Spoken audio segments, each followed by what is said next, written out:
नमो तस्स भगवतो अरहतो सम्मा संबुद्धस्स। बुद्ध और उनका धम्म बाबा साहेब डॉक्टर अम्बेडकर द्वारा रचित कालजयी पुस्तकों के इस रचना संसार में आपका स्वागत है। आप जानते हैं कि इस समय हम लोग बाबा साहेब डॉक्टर अम्बेडकर द्वारा मूल रूप से अंग्रेजी में रचित ग्रंथ द बुद्ध एंड हिज धम्मा, इसका ये हिंदी अनुवाद आप तक पहुंचा रहे हैं। और ये जो हिंदी अनुवाद है, ये हिंदी अनुवाद डॉक्टर भदंत आनंद कौशल्यायन जी का है। तो आइए इस कड़ी में आगे बढ़ते हैं और हमेशा की तरह आपको याद भी दिला देते हैं कि ये बुद्ध और उनका धम्म के षष्ठ कांड का तीसरा भाग है। और इसमें बाबा साहेब ने उन आलोचनाओं की चर्चा की है जो आलोचनाएं तथागत के संबंध में आई उनके आलोचकों के द्वारा। तो आइए यहाँ चौथा अध्याय बाबा साहेब लिखते हैं, षष्ठ कांड के तीसरे भाग का चौथा अध्याय। इसमें बाबा साहेब लिखते हैं, शील का प्रचार संसार को अंधकारावृत करने का दोषारोपण। शील का प्रचार संसार को अंधकारावृत करने का दुष्प्रचार, इस पर भी दोषारोपण हुआ है। तो बाबा साहेब लिखते हैं कि दुख का कपिल ने जो अर्थ किया था वह था चंचलता। कपिल जो थे दार्शनिक, उन्होंने इसकी जो व्याख्या की दुख की, उन्होंने कहा चंचलता, अशांति और अस्थिरता मतलब दुख। आरंभ में यह शब्द कुछ तात्विक अर्थ ही रखता था। दुख नाम का आज जो अर्थ है, उस अर्थ को समझाने की ये कोशिश है। तो ये तब एक तात्विक अर्थ ही धारण किए हुए था। बाद में इसका अर्थ शरीर और मन का कष्ट हो गया। बाद में दुख का जो अर्थ बना वो बना शरीर और मन का कष्ट। दोनों अर्थ एक दूसरे से बहुत दूर दूर नहीं थे, दोनों आसपास ही थे। यदि शरीर और मन का कष्ट है तो चंचलता है, अस्थिरता है और अशांति तो होती ही है। तो दोनों के अर्थ कोई बहुत दूर नहीं थे, शब्दों के नाम अलग अलग थे। इधर मन का कष्ट है, उसको दुख कहा गया। शरीर का कष्ट है, उसे दुख कहा गया।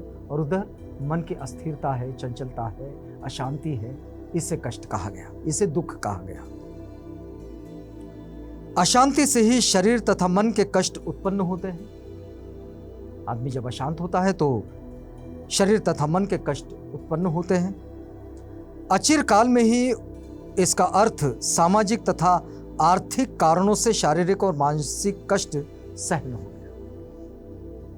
धीरे धीरे यही शब्द दुख का अर्थ जो है, ये अपनी अलग धारणा के साथ आगे बढ़ा और फिर ये सामाजिक तथा आर्थिक कारणों से शारीरिक और मानसिक कष्ट जो होते हैं, ये इसे भी दुख कहा गया।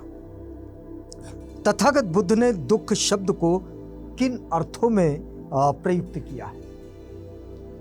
तथागत बुद्ध ने भी दुख शब्द का इस्तेमाल किया है। तो तथागत बुद्ध ने दुख शब्द का इस्तेमाल कैसे किया है, किन अर्थों में किया है, देखिएगा। तथागत बुद्ध का एक प्रवचन है जिससे यह स्पष्ट होता है कि तथागत इस बात से अपरिचित नहीं थे कि दरिद्रता दुख की जननी है। बहुत सारे लोग गरीबी में जीवन यापन करते हैं और उसे ही बड़ा अच्छा मान लेते हैं। तथागत कहते हैं कि दरिद्रता दुख की जननी है। अपने उस प्रवचन में तथागत ने कहा कि भिक्षुओं, संसारी आदमी के लिए क्या दरिद्रता दुखद वस्तु है? जो संसार में लोग हैं उनके लिए क्या दरिद्रता दुखद वस्तु है? भगवान निश्चित रूप से हैं। भिक्षुओं ने कहा कि निश्चित रूप से हैं। और जब आदमी गरीब होता है, उसे गरज रहती है, उसका हाथ तंग रहता है, उसे कर्ज लेने की आवश्यकता आ पड़ती है, तो क्या वह अवस्था भी दुखद है? तथागत पूछते हैं कि जब कोई तंग हाल हो जाता है और उसकी ज़रूरत को पूरा करने के लिए उसे किसी के सामने हाथ फैलाना पड़ता है, कर्ज मांगना पड़ता है, तो क्या ये स्थिति भी दुखद है? तो भिक्षु कहते हैं, हाँ भगवान, निश्चित रूप से ये स्थिति दुखद है। और जब उसे कर्जे की जरूरत होती है, वह उधार लेता है, तो क्या ये भी दुखद है? तो कहते हैं, हाँ, ये भी दुखद है। और जब कर्जा चुकाने का समय आता है, वह कर्जा चुका नहीं सकता और लेने वाले उस पर जोर डालते हैं, तो क्या ये भी दुखद है? तथागत पूछते हैं भिक्षुओं से कि भिक्षुओं बताओ, क्या ये भी दुखद है कि जब कोई अपनी जरूरत को पूरा करने के लिए किसी से कर्जा लेता है और कर्जा चुका नहीं पाता, तो जिनसे कर्जा लिया गया है वे लोग उस पर दबाव डालते हैं, प्रेशर बनाते हैं, तो क्या ये स्थिति भी दुखद होती है? तो भिक्षु कहते हैं कि हाँ तथागत, ये बात दुखद तो है, ये स्थिति दुखद तो है। फिर तथागत कहते हैं, और जब जोर डालने पर भी वो नहीं दे पाता तो वे उसे पीटते हैं, क्या ये भी दुखद है? जब कर्जा चुका नहीं पाता तो उसे पीटते हैं, क्या ये भी दुखद है? तो वे कहते हैं, हाँ निश्चित रूप से। और जब पीटने पर नहीं दे पाता तो वे उसे बांध डालते हैं, तो क्या ये भी दुखद है? तो कहते हैं, हाँ ये भी दुखद है। इसलिए भिक्षु, तथागत कहते हैं, इसलिए भिक्षुओं, दरिद्रता, आवश्यकता, कर्ज लेना, जोर डाला जाना, पीटा जाना तथा बांधा जाना, ये सभी सांसारिक पुरुष के लिए कष्टप्रद है। तो संसार में दरिद्रता और ऋण बड़े दुखद है। दरिद्रता भी दुखद है और ऋण भी दुखद है। इससे स्पष्ट होता है कि तथागत बुद्ध दुख की कल्पना भौतिक भी है। इसलिए कोई ये ना समझे कि तथागत जिस दुख की बात करते हैं उसका आशय सिर्फ अभौतिक है, मानसिक है। नहीं, वो भौतिक भी है। तथागत वास्तविक जीवन को आधार बनाकर इन चीजों का और दुख का विश्लेषण कर रहे हैं। आगे देखिएगा, आगे वे कहते हैं कि अंधकारावृत्त के आरोप का जो दूसरा कारण है, जिसमें कहा गया कि शील का प्रचार जो है वो संसार को अंधकारावृत्त बनाता है, तो अनित्यता को अंधकार का कारण बताना। तो इस अंधकारावृत्त के आरोप का दूसरा कारण अनित्यता का ये सिद्धांत बताया जाता है कि कुछ भी किन्हीं चीजों के मेल से बना हुआ है वह सब अनित्य है। तो ये तो संसार है और ये संसार किसी एक चीज से नहीं बल्कि बहुत सारे अलग अलग चीजों का मिश्रण है, और उस मिश्रण के साथ कोई एक रूप दिखाई देता है, लेकिन उसके पीछे बहुत सारे मिश्रित कारण होते हैं। तो ये सिद्धांत की सच्चाई को सभी स्वीकार करते हैं। हर कोई मानता है कि सभी चीजें अनित्य हैं। यदि कोई सिद्धांत सत्य है तो उसकी घोषणा होनी ही चाहिए, जैसे स्वयं सत्य की, भले ही वह अरुचिकर क्यों न हो। ये कहा जाता है कि भाई भले ही वो न पटता हो, मतलब पसंद ना हो, अच्छा नहीं लगता हो, तब भी सत्य को तो बता ही देना चाहिए। सत्य तो सत्य होता है, लेकिन इससे एक निराशावादी परिणाम क्यों निकाला जाए?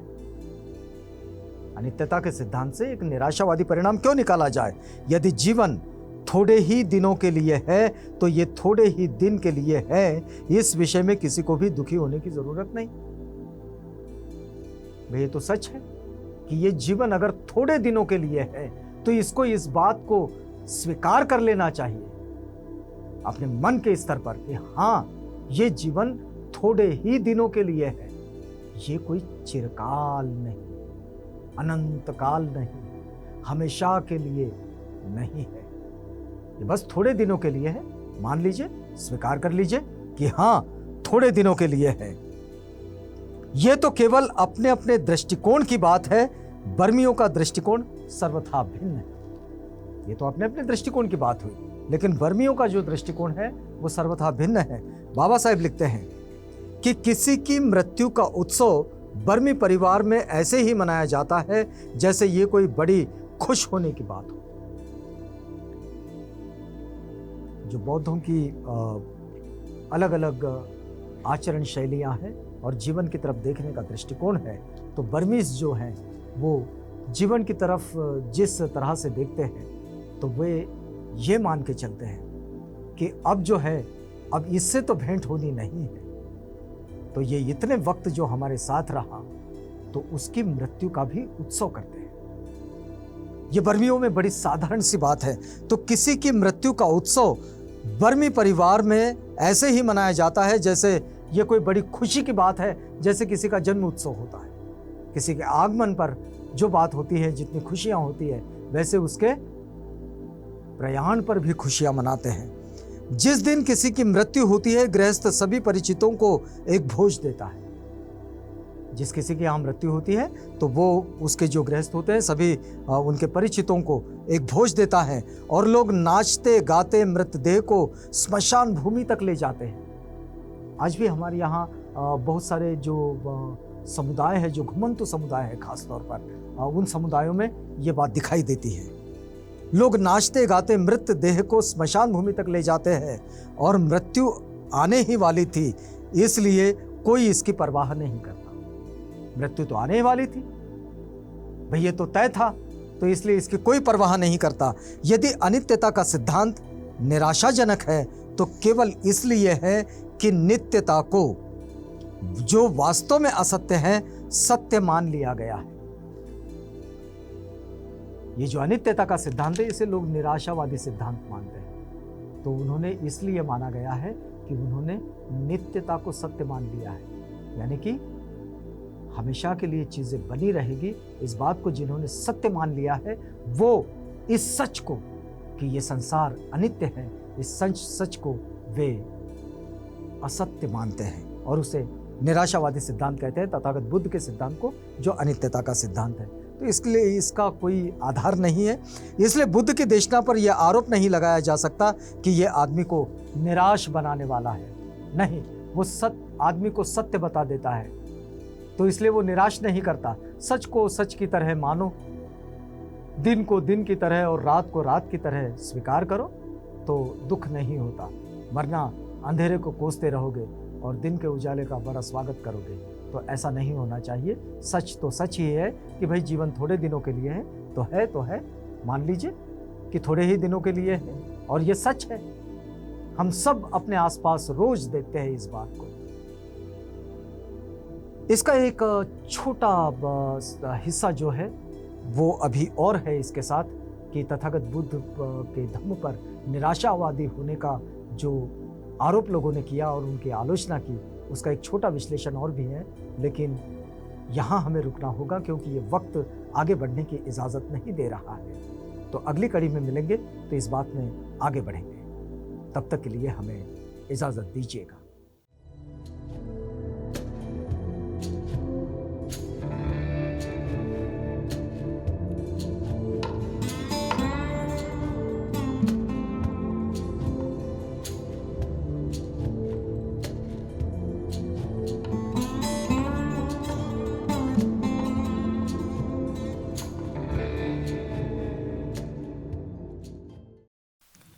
बुद्ध और उनका धम्म।